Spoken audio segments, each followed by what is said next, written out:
Format எழுதுறாங்க. சரிங்களா?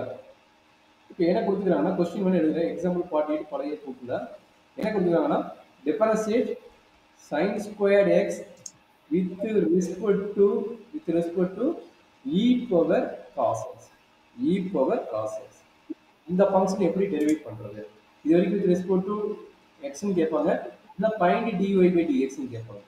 But இங்க என்ன சொல்லிக்கிறாங்க, அது இல்லாம ரெண்டு ஃபங்க்ஷன் டிஃபரெண்ட் ரெண்டு ஃபங்க்ஷனை டெரிவேட்டிவ் கண்டுபிடிக்க சொல்றாங்க. இது எப்படி கண்டுபிடிக்கலாம் அப்படிங்கிற ஒரு கொஸ்டின். இதை போட்டு கேட்டுறேன். இப்போ பார்க்குறியாமா எப்படி பண்ணுவாங்க?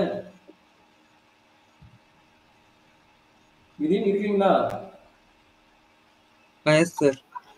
இங்க வந்து ரெண்டு ஃபங்க்ஷனு எப்படி டெரிவேட்டிவ் கண்டுபிடிக்கிறது அப்படின்னா நல்லா அண்டர்ஸ்டாண்ட் பண்ணிக்கங்க.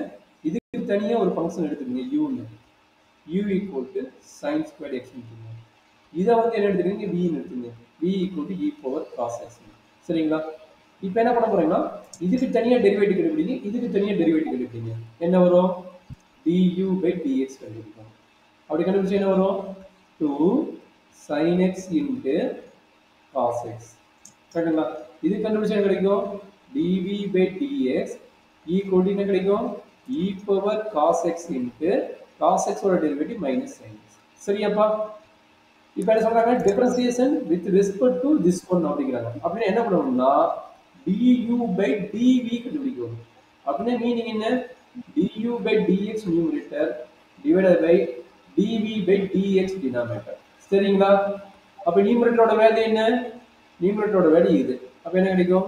2 sin x into cos x divided by minus sin x into e power cos x.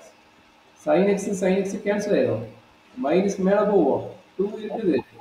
e power cos x மேல வந்தா minus e power cos x into cos x. இதுதான் ரிசல்ட் பாருங்க. இதுல என்ன டவுட் இருக்குதா? ஒரு டைம் பாரு, எனர்ஜி டவுட் இருக்கு. ரெண்டு டிஃபரெண்ட் ஃபங்க்ஷன், ரெண்டு